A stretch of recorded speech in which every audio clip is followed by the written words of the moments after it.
Hello student, कैसे हैं आप सब। एक बार पुनः आप सभी का आपके अपने चैनल सी कोचिंग क्लासेस पर स्वागत है। क्लास 12th मैथ्स एनसीईआरटी में चैप्टर 1.4 चल रहे हैं, जिसमें द्विआधारी संक्रियाओं के बारे में पढ़ना है। लेकिन ये छोटा सा वीडियो केवल बेसिक चीजें रहेगी, ठीक है ना। द्विआधारी संक्रियाएं समझ लेते हैं। इनके जो नियम है, सहचर्य का नियम, क्रम विनिमय नियम, प्रतिलोम है ना, अवयव या तत्समक अवयव, ये जो है नियम, इन्हें अपन को समझना है, ठीक है। तो सबसे पहले द्विआधारी संक्रिया क्या है, देखिए इंग्लिश में इसे बोलते हैं बाइनरी ऑपरेशन।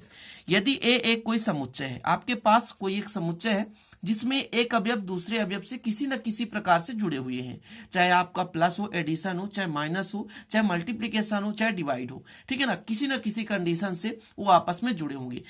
यहां पर ए बाइनरी ऑपरेशन बी, मतलब ए ऑपरेशन बी हम कह सकते हैं। तो ए और बी में कुछ न कुछ संबंध है, चाहे एडिशन का हो, चाहे मान लीजिए मल्टीप्लीकेशन का हो, चाहे डिवाइड का हो, यानी चाहे जोड़ हो, चाहे घटाना हो, चाहे आपका प्लस मतलब कहने का मतलब मल्टीप्लाई यानी गुणा हो या भाग हो, तो कुछ ना कुछ संबंध है। और इनके बीच जो संबंध है, इसके बाद जो अवयव प्राप्त हो रहा है वो कहाँ का अवयव होना चाहिए, ए, मतलब एक समुच्चय का अवयव होना चाहिए, जिस समुच्चय के इन अवयवों को हमने लिया है। एक उदाहरण के तौर पर यदि हम बात करें, जैसे हम मान के चलते हैं कि स्टूडेंट आपके पास एक समुच्चय है, इसमें कौन कौन सी अवयव है, 1 2 3 4 5 6 to 10 यहां तक। यदि मैंने ले लिया कि आपके पास a बराबर 2 है और b बराबर 3, और मैंने कहा कि बीच में प्लस का एडिशन का लगाओ, तो 2 + 3 इक्वल आपका 5, तो क्या 5 इस पे है, समुच्चय में है, जी हाँ समुच्चय में है, सेट में है। मैंने यदि लिया होता कि a इंटू बी, तब कितना होता स्टूडेंट, 2 × 3 इक्वल 6 आता कि नहीं आता, जी हाँ। और ये जो 6 है वो कहाँ का अवयव है, a का अवयव है। तो इस प्रकार से आप आसानी से कर सकते हैं, कोई दिक्कत तो नहीं इतना, ठीक है। मतलब द्विआधारी संक्रिया का मतलब ये हुआ कि यदि कोई दो अवयव हमने उठाया, उसमें से हमने प्लस का लगाया, माइनस का, लेकिन उसमें जो अवयव प्राप्त होगा, है ना, जो आपका वैल्यू प्राप्त होगा, वो भी कहाँ का होना चाहिए, समुच्चय का होना चाहिए। क्लियर है ना। एग्जाम्पल के तौर पर आपने समझ लिया। अब चलिए आगे देखते हैं संक्रियाओं के नियम में। सबसे पहले अपन चर्चा करेंगे क्रम विनिमय का नियम। क्रम विनिमय का नियम, अब देखिए ये आप 12th क्लास में मैथ्स में पढ़ रहे हैं, और आप 11th क्लास में इसे कहाँ पढ़े होंगे, तो 11th क्लास में आप पढ़े होंगे फिजिक्स में, कि यदि ए ऑपरेशन बी, यानी ए का संबंध यदि बी से है, तो हमारा बी ऑपरेशन ए होना चाहिए। ए ऑपरेशन बी और तब बी ऑपरेशन ए, दोनों क्या होना चाहिए, बराबर होना चाहिए। फॉर ऑल ए और बी कहाँ के अवयव है, तो ए के अवयव है, ठीक है ना। अब देखिए एग्जाम्पल के तौर पर हम समझ रहे हैं। अभी आपने देखा था कि आपके पास एक समुच्चय था स्टूडेंट, वो समुच्चय कहां से कहां तक लिया था हमने, 1 2 3 4 5 और 10 तक हमने लिया। हमने ए बराबर लिया था 2 और बी बराबर लिया था 3। कुछ भी वैल्यू ले सकते हैं, कुछ भी वैल्यू ले सकते हैं। अब आप भी बताइए कि a प्लस बी, यदि हम एडिशन की बात करें, और b प्लस ए, तो क्या बराबर हो सकता है, 2 धन 3 बराबर 3 धन 2, जी हाँ, दोनों में 5 आ रहे, जी हाँ। तो इस प्रकार ये कहलाता है क्रम विनिमय का नियम। क्रम विनिमय का नियम इतना ही नहीं, यदि हम करते a इंटू बी बराबर b इंटू ए, तो 2 × 3 बराबर 3 × 2, तो 6 बराबर 6, जी हाँ, ये भी सिद्ध हो रहा है। तो क्रम विनिमय का नियम क्या होगा, जिस प्रकार ए का मल्टीप्लिकेशन बी से है, उसी प्रकार बी का मल्टीप्लिकेशन ए से हो जाए, यदि बराबर आ रहा है तो क्रम विनिमय नियम फॉलो कर रहा है। क्लियर है ना। इसी प्रकार प्लस में हम कर सकते हैं कि ए को बी से जोड़ा, फिर बी को ए से जोड़ा, क्या यह क्रम विनिमय का नियम है, तो बराबर यदि आ गया तो क्रम विनिमय का नियम है। क्लियर है स्टूडेंट। तो क्रम विनिमय का नियम आप समझ गए होंगे, ठीक है ना। तो क्रम विनिमय का नियम कोई दो अवयवों के बीच होता है, किसी समुच्चय के अवयव को हम ले सकते हैं। दूसरा है साहचर्य का नियम, ठीक है ना। कौन सा नियम, साहचर्य का नियम है। देखिए साहचर्य के नियम में ये होता है स्टूडेंट कि यदि ए ऑपरेशन बी, मतलब ए का जो आपका द्विआधारी संक्रिया बी से है, इसके बाद इसका ऑपरेशन सी से हो, ठीक है, और ये बराबर होना चाहिए ए ऑपरेशन बी ऑपरेशन सी। कहने का मतलब पहले ए और बी में हमने संबंध लगाया, इसके बाद सी में लगाया, और यहां पर पहले हमने बी और सी में लगाया, इसके बाद ए में लगाया। और जहां आपके जो ए वी और सी है, फॉर ऑल किसके होने चाहिए, ए के होने चाहिए, मतलब एक सेट के होने चाहिए, एक समुच्चय के होने चाहिए। अब इसको भी समझना है थोड़ा सा, बहुत आसान, कोई दिक्कत नहीं। देखिए आपको उसी प्रकार एक सेट लेना है, सेट ले लेंगे 1 2 3 4 कहां तक 10 तक। एक एग्जाम्पल के तौर पर हम मान रहे हैं 3 अवयव लेना है, तो ए बराबर हमने लिया 1, बी बराबर लिया हमने 2 और सी बराबर हमने लिया 3। अब हमको स्टूडेंट लगाना है ए, संक्रिय लगा रहे हैं ना, तो ए प्लस बी प्लस सी लगा दिए बराबर, यदि मैं लगा देता ए प्लस बी प्लस सी, वही चीज है स्टूडेंट, ध्यान रखिएगा। अब आप कहेंगे कि आपने तो ये लिखा था कि ए ऑपरेशन बी ऑपरेशन सी, और आपने फिर लिखा था ए ऑपरेशन बी ऑपरेशन सी, तो आपने यहां पर उल्टा कर दिया। तो ऐसा भी हम कर सकते हैं ना, ए प्लस बी और प्लस सी, और यहां पर ए प्लस बी प्लस सी, ऐसा भी कर सकते हैं। हमने ए का मान माना था 1 धन 2 और धन 3, और यहां पर हो जाएगा 1 धन 2 धन 3। पहले कोष्टक के अंदर को सॉल्व करना है, तो 1 धन 2 बराबर 3 और धन 3, 1 धन 2 धन 3 बराबर 5, तो 3 3 6, और ये हो गया स्टूडेंट 6। तो यहां पर आपको समझ में आ गया होगा 6 बराबर 6 कैसे आ गया, तो क्रम विनिमय का नियम से।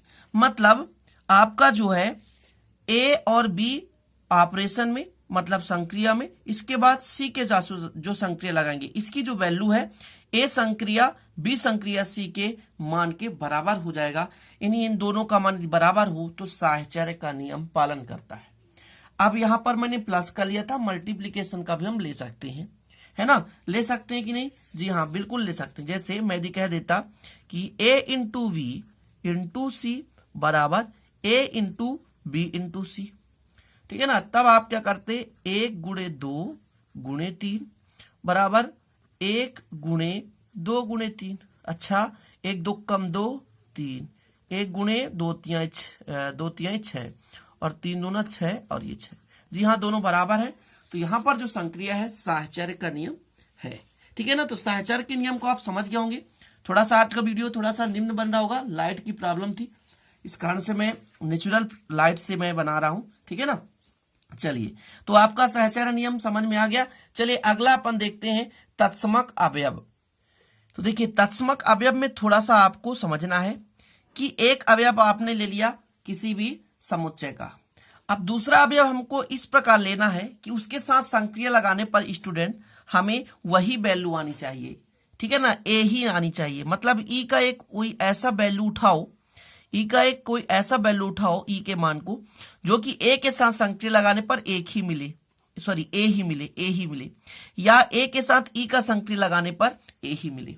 अब यहां पर आपको समस्या होगा कि भाई एक में हम कुछ भी संख्या जोड़ दें यदि, तो हमारा एक थोड़ी आएगा, कुछ और हो सकता है, पर ऐसा नहीं है। देखिए थोड़ा सा आपको यहां पर समझना है, थोड़ा सा मैं आपसे कहना चाहूंगा कि ई का ऑपरेशन ए से तो भी ए ना आना चाहिए, या ए का ऑपरेशन ई से तब भी ए आना चाहिए। योग के लिए मैं यदि कहूं, तो यदि मैं कह देता आपसे कि 0 लेता और 0 का ऑपरेशन ए से करता तो ए आता, योग के लिए मैं कह रहा हूं स्टूडेंट।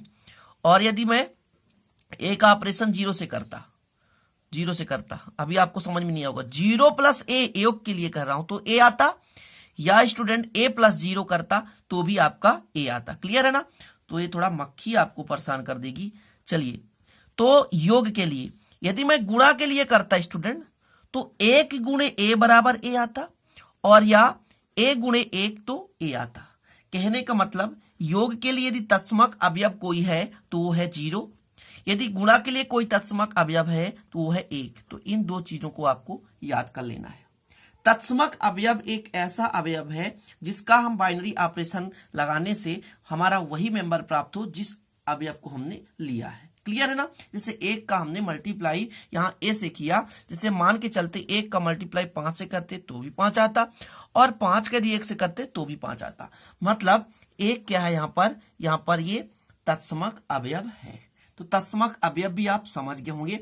अब एक और फलन है, वो है प्रतिलोम, ठीक है ना, सॉरी फलन नहीं, प्रतिलोम अवयव। चौथा नियम जो है प्रतिलोम, ठीक है, प्रतिलोम अवयव,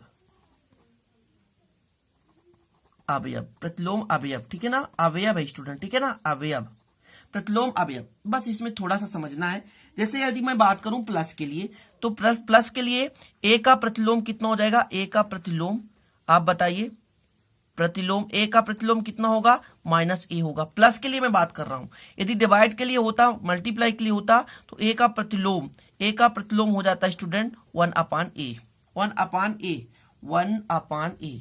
समझ रहे हैं बात को? प्रतिलोम का मतलब होता है उल्टा और कुछ भी नहीं। समझिए, यदि ए का उल्टा आ जाता, कितना आ जाता, माइनस ए। प्लस के लिए कर रहा हूं, प्लस के लिए। यदि मैं डिवाइड या मल्टीप्लाई कर तो ए का प्रतिलोम हो जाता स्टूडेंट, ए का प्रतिलोम हो जाता 1 अपान ए। ये डिवाइड या मल्टीप्लाई के लिए की, ठीक है? चीजें क्लियर है? प्रतिलोम मतलब उल्टा। अब यदि मैं प्रतिलोम को जोड़ता तो देखिए ए माइनस ए बराबर 0 आ जाता। यदि इनका मैं गुणा लेता तो ये तो 1 आ जाता। तो ध्यान रखिएगा, जब भी प्रतिलोम में प्लस होगा वो 0 आएगा, और प्रतिलोम में जब आपका मल्टीप्लीकेशन होगा तो 1 आएगा। याद इतना ही आपको रखना है। ये गुणात्मक प्रतिलोम है और ये योगात्मक प्रतिलोम है।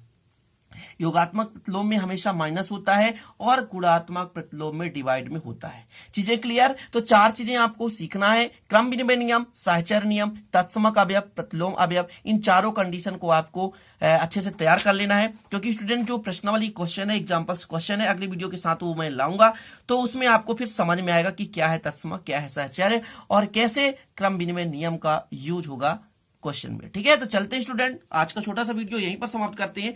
मैं आशा करता हूं इन सबको आप अच्छे से तैयार कर लेंगे। 1 से 2 बार समझा करें, आपको आसानी से समझ में आ जाएगा। मिलते फिर अगले वीडियो में नए टॉपिक के साथ, तब तक के लिए जय हिंद, वंदे मातरम।